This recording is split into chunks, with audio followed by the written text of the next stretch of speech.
It's been a bad week for Alex McLeish. Forest's failure to land any of their transfer targets saw rumours of a rift at the City ground.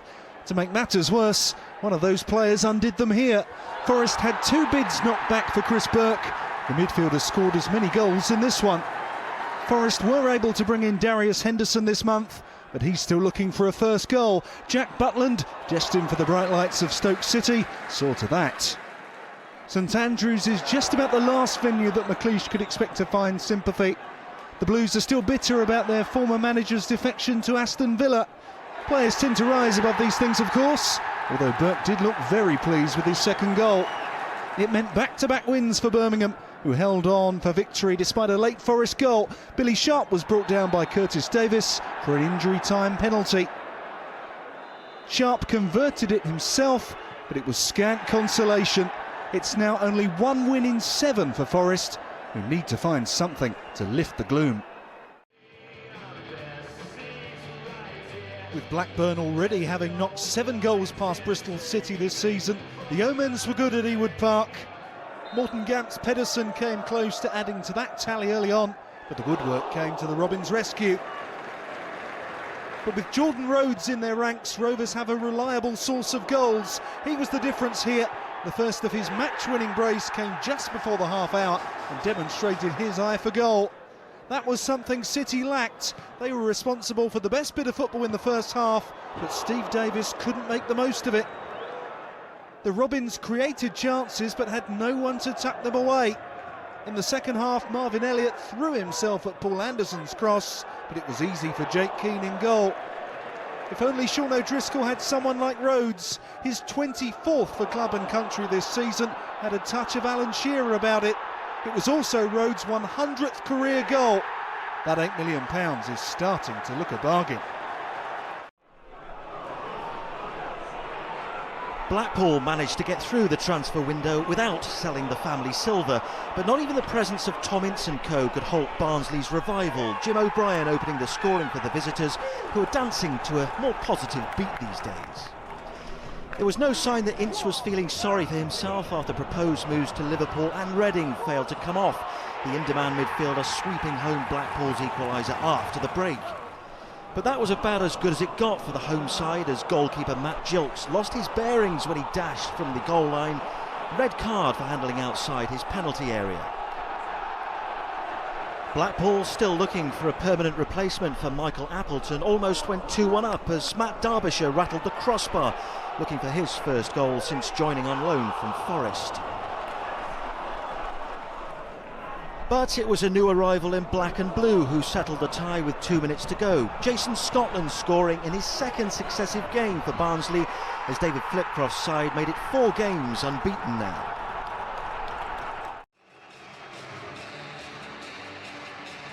Ian Holloway's no fan of the January transfer window, but the Palace boss did do a bit of late business to boost their promotion chances. Kevin Phillips and Stephen Doby arriving at Selhurst Park on loan. But it was the veteran striker leading Charlton's line who had the first word in this South London derby. The former Stoke City forward Ricardo Fuller weaving his way towards his 4th goal of the season. Chris Powell's team were looking for their 4th win in 5 league games. It almost moved into a 2-0 lead when Johnny Jackson glanced a header just wide. At the age of 39, this was yet another fresh start for Phillips, and the on-loan Blackpool veteran almost marked his Palace debut with a goal as a second-half sub. After going 4 games without a goal, his longest spell without one this season, Championship leading scorer Glenn Murray popped up with 2. With Wilfred Zaha making a £15 million move to Manchester United but staying on loan for the rest of the season, they'd have been relieved Murray remains a Palace player. The striker's second completing a late comeback to lead the Eagles 2 points off second place. Mark Lillis's 3rd match in caretaker charge of Huddersfield took him to a club he used to play for, Derby County, boasting an unbeaten record after a cup draw with Leicester and excellent win over Crystal Palace. But he met his match against the Rams. Jamie Ward's free kick, the first hint of a challenge to come. Alex Smithies proved just about equal to that, but Nigel Clough's men were clearly in the mood. Craig Bryson casually clipping home Paul Coote's cross to reward Derby's dominance. Inside 10 minutes they increased the advantage. Connor Salmon working the ball wide to Gareth Roberts and hoping for a return pass. It evaded him, but not Ward. Derby's rarely been a happy hunting ground for Huddersfield. It's more than half a century since they last beat the Rams on their own patch. And when Sean Scannell's second-half centre was turned onto the post by James Vaughan, they were starting to get the feeling this would be another disappointing day. That was confirmed as Ward's fine game continued, supplying the delivery which Richard Keogh used to rubber-stamp Derby's success. While they're well placed to launch a tilt at the top six, Huddersfield are still too close to the bottom three for comfort, especially as they face Cardiff next. Vaughan went close again, but there'd be no consolation. Derby deserved the 3 points. With the virus confining Mick McCarthy to his sickbed, Terry Connor was thrust back into the managerial spotlight. When Tommy Smith scored from an Aaron Creswell corner, the prognosis was good for Ipswich and their stand-in manager. The Tractor Boys doubled their lead early in the second half through Forest loanee David McGoldrick. A cracking first goal for Ipswich to go with the 17 he got when on loan at Coventry. It was Middlesbrough that looked under the weather here. Aaron McLean appeared to have twice the strength of Faris Haroun before leaving Jason Steele flat on his back. Borough have now lost all 4 of their league games in 2013, a post-Christmas hangover similar to the one they suffered last year. Smith's second wrapped things up. Get well soon, Mick, although on this evidence, you can take your time. Now Leeds looping it forward. Away by Turner. This will go back to Marshall. Well, is that a back pass? I think it will be deemed as one. And the referee, Mike Dean, will take the appropriate action. Yellow card for Marshall.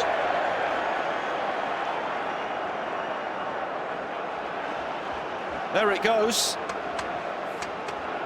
Marshall had a clear sight of that as well, didn't he? And we've got a free kick now inside the box. It'll be McCormack, straight into the wall, which did its job. Just too much traffic in front of him, wasn't there? There you go, there's the Leeds new signing, Morrison. Can't play today. A thigh injury keeps him out of the equation, but could prove crucial in the run-in. McCormack chasing this down again. Connolly goes out to him. And is that a free kick? I think it is. It's getting a little bit frustrating for the spectators of both teams, I think. Here's Diouf towards Byram, and now Barclay. Good save, Marshall. He's come up with so many big saves this season.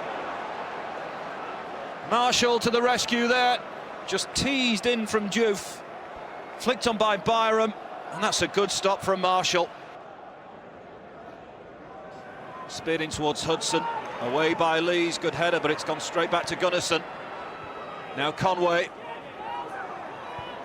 5 red shirts still waiting for a cross. Going to go for a Cardiff corner.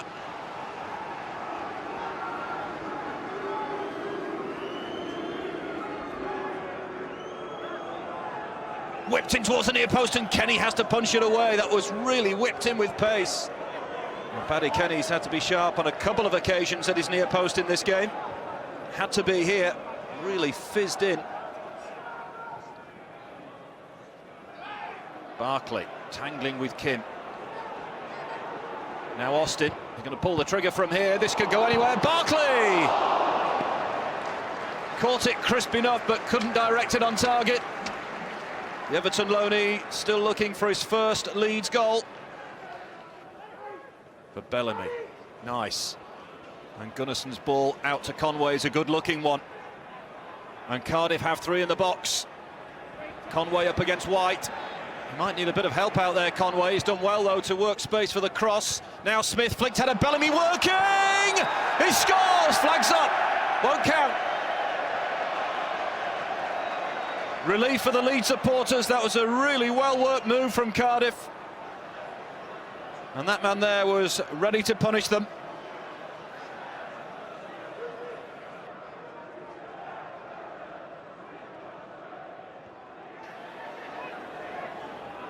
Now Kim helps it on towards Smith. Possibility here. It's Smith, steadies himself. Can he find room for a shot? Still Tommy Smith. And he's sliced it behind.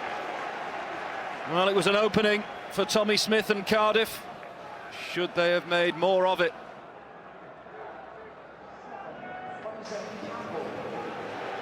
Another weapon for Malky Mackay to use in the games that remain. Fraser Campbell.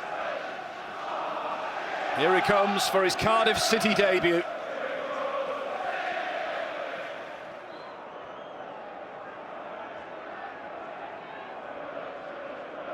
Gunnarsson. Now Smith, and Connolly on the overlap, does well, in goes the cross, nobody there to meet it. Hooked away, but only as far as Bellamy. Poor clearance from Byram. Campbell! Oh, what a debut for Fraser Campbell!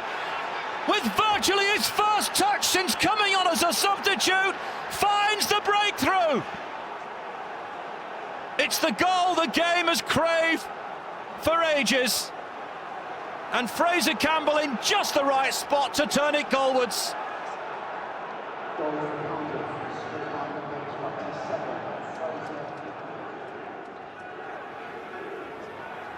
It'll be Barkley with the corner. Mibu was up there, headed towards goal. Great save, Marshall!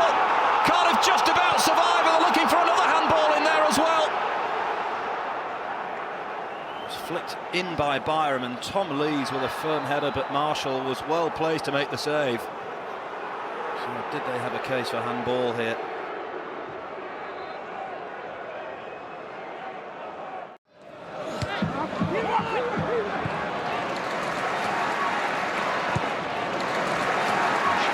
Morgan a good shout. And quickly looks to release Knockout, who's aware that Ward had gone forward to support that move. Knockout for Leicester. He's away from Ward and scores.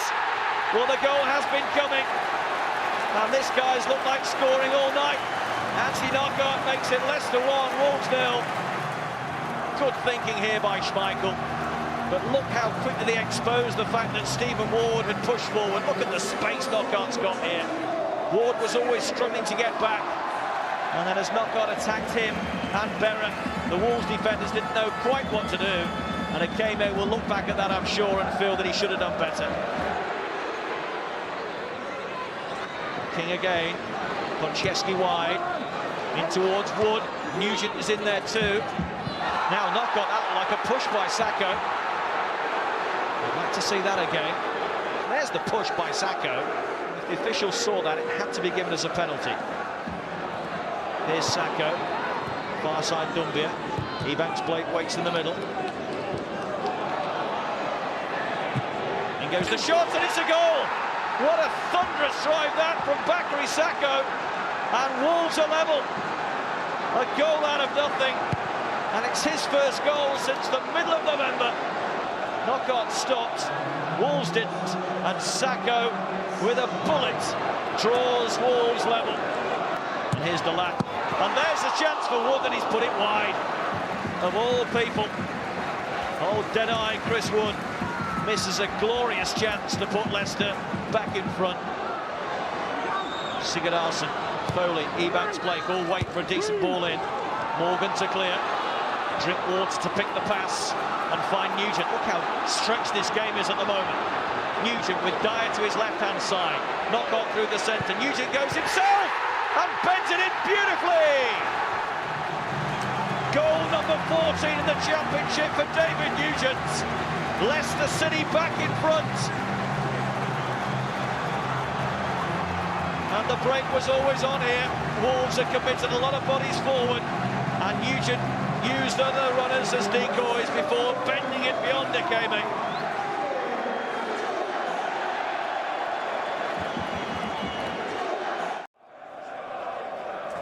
At the Den it was Lions, Tigers and Beavers. Mark Beavers, whose bad back pass led to the game's only goal. David Mailer scoring with only 45 seconds gone. Mailer is now signed permanently for Hull, who have kept their side together in the transfer window. The Tigers have also extended Ahmed El Mohammadi's stay. His cross almost led to a second Hull goal, but Stephen Quinn leathered it just wide of the target. Millwall's promotion challenge is being hampered by a chronic lack of goals. Robbie Brady's error had a touch of the Beavers about it, but James Henry led him off the hook. Despite beating Aston Villa in the Cup, the Lions haven't scored in their last 3 league matches. It's meant 3 straight defeats. Henry did hit the target with this effort, but David Stockdale was behind it. At the other end, David Ford kept Millwall in the match as Jay Simpson and Robert Corran combined on the counter-attack. But there was no way back for the Lions. Once as high as 5th, Millwall have slid into mid-table. Another man who stayed put in the transfer window to the relief of Burnley fans was Charlie Austin. Just a minute on the clock and it was goal number 24 of the season for the striker who's got his fair share of admirers. The Burnley defence was somewhat less clinical in attempts to clear a corner. Tommy Rowe sparking a second-half goal spree with Peterborough's equaliser. It might take some individual brilliance to save Posh from relegation, so step forward Rowe once again. A goal to savour this time, the midfielder doubling his tally for the season to 4, a 60-yard run and an unstoppable finish. But not enough for a much-needed win. You could hear the groans around London Road as Burnley fought their way back. The equaliser coming 5 minutes from time, perseverance from Chris McCann, the finishing touch from Martin Patterson. Burnley's playoff hopes might have been boosted further had Patterson's stoppage time header not brought a wonderful reflex save from Robert Olejnik. The two sides just cancelling each other out. Sheffield Wednesday loan signing Leroy Leiters slotted seamlessly into Dave Jones's side, which meant debutant Matthew Upson was given no time at all to settle into Brighton's back line. The bright sunshine not helping the Stoke loanee as Leiters slipped in on the blind side to make his Wednesday record 2-2. That 5th-minute goal a blow for the Sussex club, who'd never won at Hillsborough and won't remember this trip fondly. They were in more trouble when Ashley Barnes lunged at Kieran Lee. Referee Simon Hooper went straight to the top pocket, a red card which Albion manager Gus Poyet agreed was justified. He was more annoyed about what happened from the free kick. Danny Pugh's effort went straight in, leaving the 10 men with what appeared to be a hopeless task and putting Wednesday on course to continue the upturning fortunes that began back in mid-December. Albion introduced the energetic Craig McHale-Smith at half-time, a man with the work ethic to make up for their numerical disadvantage, and he created the chance which eventually fell to Andrea Orlandi. Hope restored for Poyet's side, though not for long. Almost immediately, Pugh's corner caught out Thomas Kuszczak, and Michael Antonio restored the 2-goal gap. Some of the Brighton players claim there'd been a foul on defender Inigo Calderon in the build-up, and the mood turned fractious when the Spaniard was indisputably caught late by Pugh. That challenge led to some heated exchanges on the sidelines. The camera only caught the latter stages, but Brighton coach Charlie Oatway was sent to the stand shortly after Jones had received his marching orders. Despite that, Brighton had the unhappiest boss post-match, Wednesday's manager playing down the kerfuffle. Have Bolton got the stomach for another relegation battle? On the early evidence, a resounding yes. Dougie Freedman's side made a boisterous start at Vicarage Road, where the home team's Daniel Pudil paid the price for swatting aside Sam Ricketts just past the half hour. Former Watford man Marvin Sordell did the honours. The last thing Gianfranco Zola's side needed after their surprise midweek defeat at Bristol City. But Watford's big guns were back in the starting lineup, none more dangerous than Matej Vydra. His 19th goal of the season taken with typical confidence. Wanderers' response was spirited after the break, Jay Spearing setting the tone. Manuel Omunia got 2 firm hands behind that one, but was left helpless when Chung Yong Lee found Sordell lurking with intent. Off the woodwork, and it was ultimately Watford that possessed a cutting edge to leave Bolton just 3 points above the bottom 3, albeit with a game in hand. Vydra picking his moment to find Alman Abdi, whose clincher keeps the Hornets very much in the hunt for automatic promotion. They've won 6 of their last 8.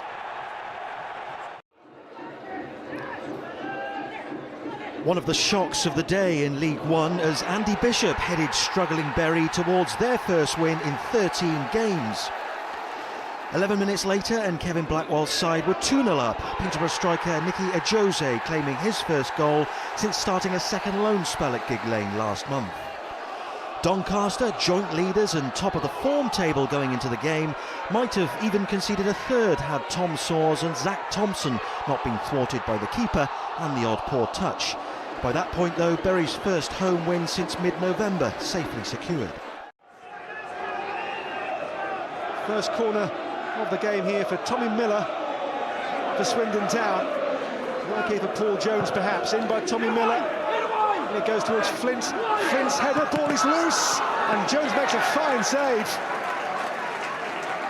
Well, on the turn there was a real opportunity there for Swindon Town to go in front. Got it down here, and it was Jim Collins with the strike, which drew the best from Paul Jones. Williams dispossessed. Away comes Mike Jones here with the gloves and the short sleeves. Simpson, good ball now to Nicky Adams. Here goes Adams. Adams checks. He goes down, referee says that's a penalty. McCormack's tackle on Nicky Adams. And Crawley now with a chance to dent that oh so tight Swindon defence. McCormack says he won the ball now, does he? Well, maybe he does. It'll be from the spot Billy Clark. 6 league goals this season. Swindon, 15 league clean sheets, the best in any of the divisions this season. Clark against Fotheringham here. Clark scores! And Crawley lead. Went for force, went for power, down the middle. It's 1-0 for Crawley. Billy Clark in a fine run of form here with Crawley this season. And here he went for sheer brute force down the middle of the goal. Goalkeeper committed, went the wrong way. Well, the Shark has taken a bite out of Swindon. Sadler, that's on by Sparrow here now for Josh Simpson. Simpson still, Simpson, great play, unlucky, really unlucky that. Deflection behind for a corner. Josh Simpson here with a glimpse of goal. Good block by Ward behind for a corner. Roberts and McCormack here, and McCormack still. Clark leads the break. Billy Clark now for Proctor's chase. Onside here, on debut, Jamie Proctor! Good save, Fotheringham, really good save. It was a great save by Fotheringham here. Billy Clark away for Proctor. The new front two has gelled so far. It's a great save though, down low by Fotheringham. Sparrow away, and then Proctor with a miscue. Breaks it to Aidan Flint. Flint towards Roberts. It's going to come here to Williams' deflection as well. Oh! And Jones recovers superbly. Andy Williams there with a snapshot which took a real deflection on the way through here too. It made the goalkeeper's job so much harder. McCormack's missile, and Rooney off balance. Referee says penalty. A nudge in the back of Adam Rooney here, seen by Andrew Madley. He decides Joe Walsh does enough to concede the game's second penalty here.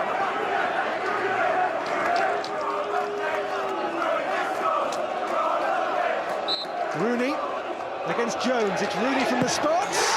And Rooney scores too, so the game has seen 2 spot kicks exchanged now, and De Canio's men are level at 1-1. Well, Rooney drives the ball home. It did appear to me to be a rather soft award, but he makes no mistake. It's a tied game again, 1 apiece, which will do De Canio's mood the world of good. Turns away from Mike Jones here, DeVita. Support now from McCormack offered. DeVita now will use McCormack. McCormack's cross, great ball. Oh, what a save! Adam Rooney kept out by Paul Jones with a magnificent stop. That's sensational. DeVita here and McCormack. It's a lovely cross, and that header draws a brilliant save. No other word for it here from Paul Jones.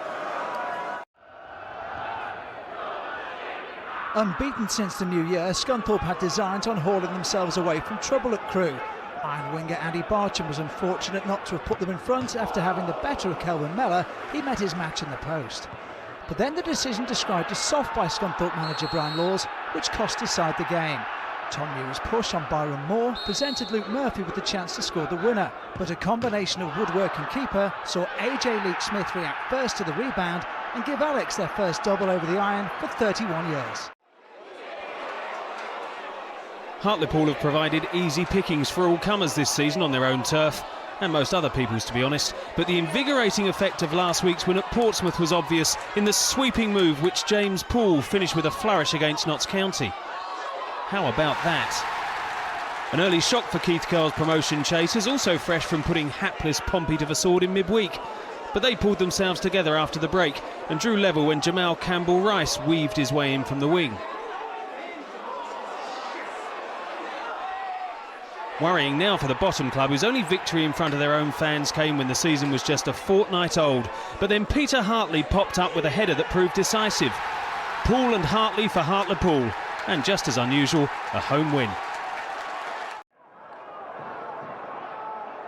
With the leading teams having a wobble, could Bournemouth capitalise? The Cherries have stormed up from 20th since Eddie Howe's return, so gifts like the one John Otsumabor wrapped up for Lewis Grabban aren't usually necessary.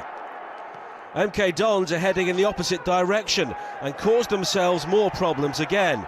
Ryan Lowe didn't appreciate the attention he was being paid by visiting captain Tommy Elphick, and the resentment clearly lingered. His subsequent decision to go in late and high on the same player was only going to result in one outcome. Lowe was quick to issue a post-match apology in which he claimed even his children wouldn't want to speak to him after witnessing that moment of madness. His manager Carl Robinson wouldn't have been too impressed either, as Bournemouth took full advantage of his red mist in the injury time which resulted from the red card. David Martin's block was gobbled up by Mark Pugh. The 10 men did have a go in the second half. Sean Williams was unfortunate before Isel McLeod must have been very relieved to see the assistant had spotted he was offside. The signing of Matt Ritchie from Swindon this week was a clear statement of intent from Bournemouth, matched by the quality of Harry Arter's finish for the third. It could have been even more emphatic by the end. Brett Pittman almost added more icing on the cake on the day Bournemouth were the top six's only winners. Portsmouth fans could have done with something to lift the gloom around Fratton Park. The High Court hearing that'll decide the club's future delayed again until the middle of the month. The prospect of a second successive relegation. Only more misery though, their team a goal down after 2 minutes. Freddie Sears' cross converted by Gavin Massey. At least there was a bit of artistry to admire. Jed Wallace volleying the equaliser with the outside of the boot. One step forward, two back though for Portsmouth, who'd been hit for 6 straight defeats going into this game. Some feeble defending, followed by Pompey debutant Sam Sodje fouling Sears. And up stepped the former West Ham striker to score in 3 consecutive games for the first time in his career. After ending a run of 9 straight defeats last week, Colchester moved closer to a second successive win, as Massey's 17 previous games without a goal got his second inside 20 minutes. Portsmouth did tighten up after the break and pulled another back, but James Keane's fine finish not enough to prevent a defeat that keeps Pompey 1 off the bottom, 6 points from safety.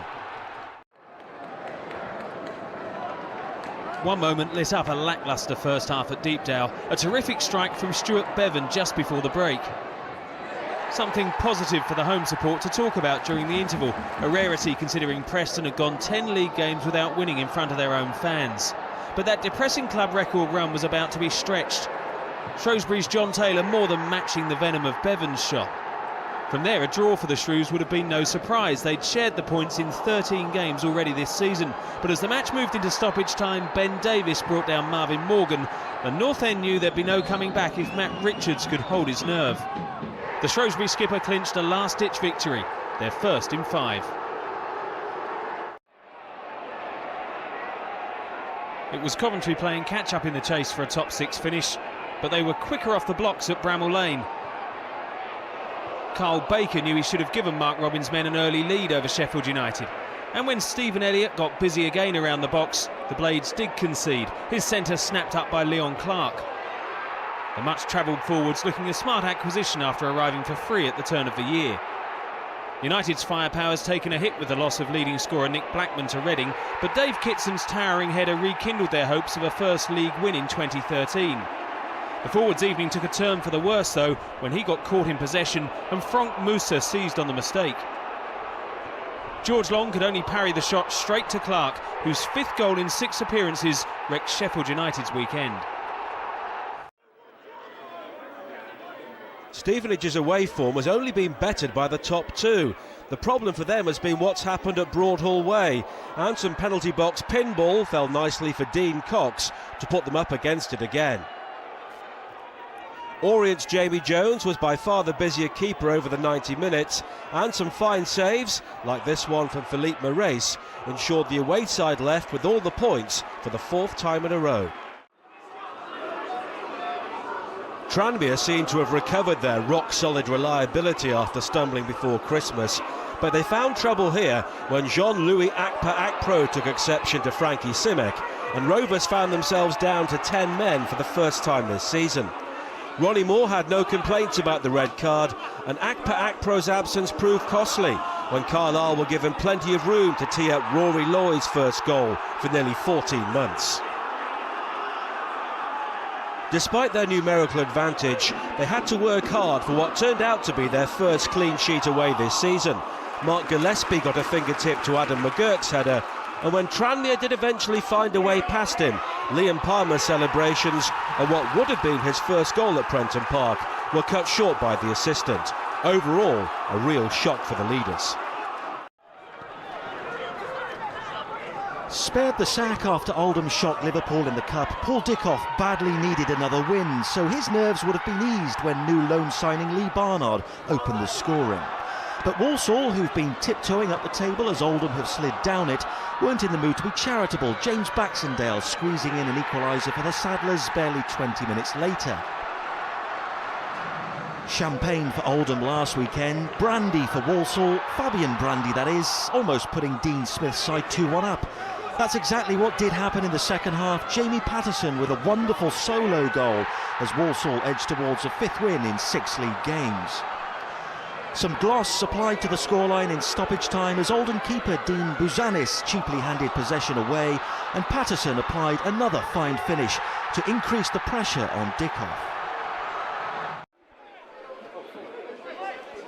Bees boss Uwe Rosler said Yeovil would pose very different questions to those of European champions Chelsea.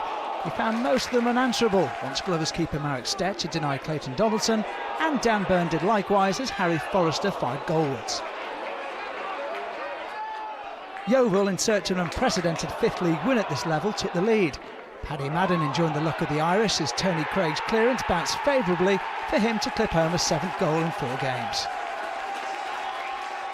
Now watch out for the perfect way to celebrate a century of appearances for your club. Before half-time, Edward Upson brought up his 100 for the Glovers with an absolute screamer. Byrne, who's been instrumental in Yeovil's impressive run of form, added the 3rd. The Fulham loanee says he's loving it at Hewish Park, where the loving continued after he volleyed home Jamie McAllister's free kick. The value of the loan market was highlighted all round at Kingsmeadow.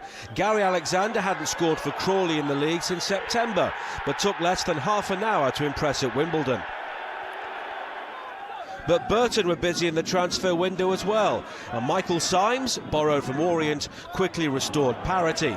It was his first league goal since the opening day of the season, and owed a great deal to those supposedly marking him.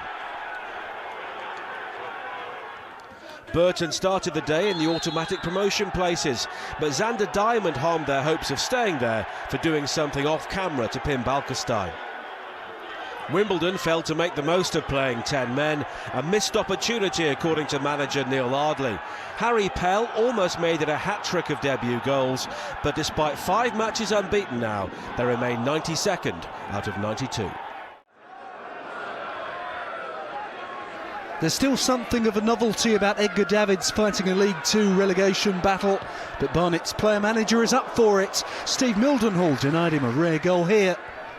The problem for the Bees was that Rovers are also in form. They look set for a third win in a row when Fabian Broghammer contributed this piece of composed finishing with 11 minutes to go. But the Pirates were forced to do things the hard way. Barnet levelled when Harry Crawford, recently signed from non-league Dartford, scored his first Bees goal in the 90th minute of this contest. But incredibly, there was still time for a Rovers winner. It came 2 minutes into stoppage time.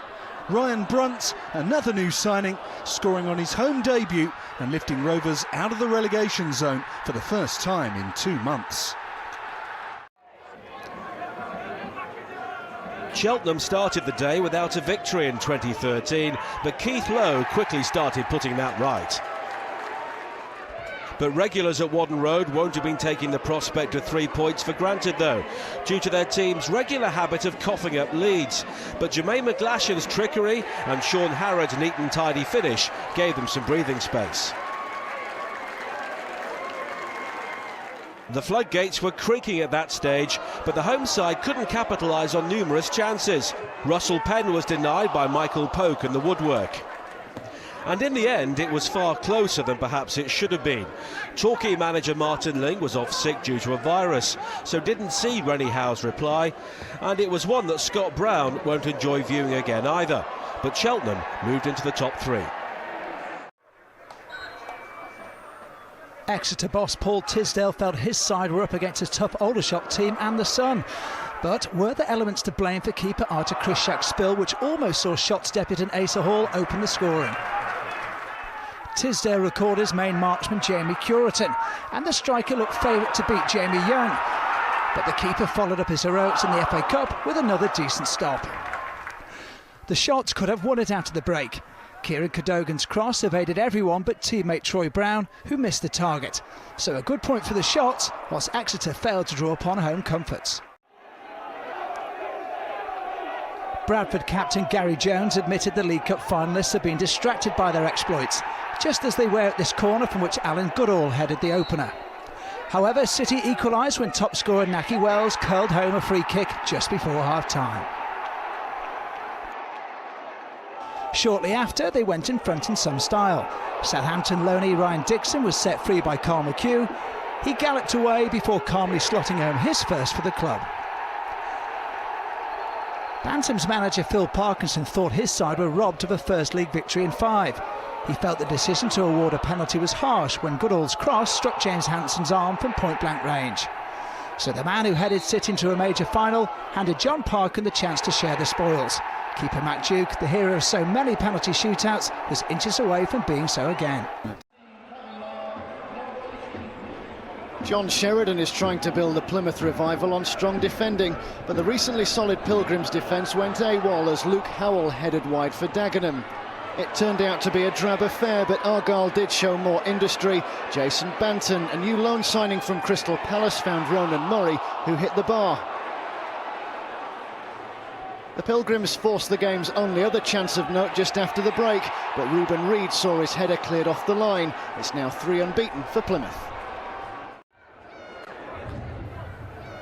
Vale boss Mickey Adams had said he was still shaking his head as to how his side lost to Accrington in August. But after 5 minutes at Vale Park, his oppo Liam Richardson said he was nonplussed by the decision to show Charlie Barnett a straight red card. Adams was eventually nodding his approval early in the second half as 2 home debutants secured the points. Lee Hughes expertly turning the ball over Paul Rahubka to prompt his trademark celebration. Then minutes later, Ryan Burgess' free kick fell for Doug Loft. The midfielder's low drive was parried into the path of Darren Pearce, who turned home his first of the campaign. Hughes then grabbed his brace. After composing himself, he rounded off Richard Duffy's precision pass, and an afternoon in which Vale went top, and for once which didn't see top scorer Tom Pope the star of the show. Chesterfield were out to spoil Rochdale manager Keith Hill's happy homecoming. Mark Richards setting up Jay O'Shea for this spectacular effort. An unwanted theme of the Spy-Right season has been wastefulness in front of goal, but O'Shea is trying to change that. He opened the scoring with his 3rd in 4 games. Like so many parties, things start well and end badly, and so it proved for Dale leading scorer Bobby Grant. First he curled in that wonderful goal, his 13th of the season to equalise, before being given a straight red card for that lunge on Spyrite's midfielder Sam Togwell with just 4 minutes of time remaining. There was even further late drama as Chesterfield's penalty claims were waved away by referee Andy Haynes for this challenge on Richards. So the Spyrites remain the only team in the Football League not to be awarded a penalty this season. Only then for Brian Barry Murphy to miss his cue in the dying embers to ensure a draw. Shortly after this Jake Robinson shot, the New York Stadium witnessed a tremendous hat-trick. No, not that type of hat-trick, this type of hat-trick. There was also a touch of vaudeville about Rotherham's first half penalty. Northampton certainly felt Ben Harding's fall was theatrical. In fairness, after the game, A.D. Boothroyd said that he thought it was a penalty. Daniel Nardiello scored as the Millers made their merry way to a home win, only their second in 8 attempts. It was a good time to get it. Rotherham climbed back into the playoff places at Northampton's expense. The Cobblers were done for once Ben Pringle tucked away this crisp finish. Rotherham were worthy winners here, outworking and outplaying their promotion rivals. Moments later it was 3-0. Nardiello's run and shot was impressive, but so was David Noble on the follow-up. Beautiful finishing from the midfielder for his second goal in as many games, and not bad for a man who was making his first start in almost 5 months. There wasn't much for Northampton to celebrate here, but Clark Carlisle did earn the Cobblers a last-minute consolation. Luke McCormick made his Oxford debut. The keeper, signed from Truro, was making his first league appearance since being jailed in 2008. Oxford made the brighter start and 2 first-half chances fell to Alfie Potter. On both occasions he lost out in one-on-one duels with keeper Paul Smith. Hughes defender Damien Batt was relieved his header didn't find the net.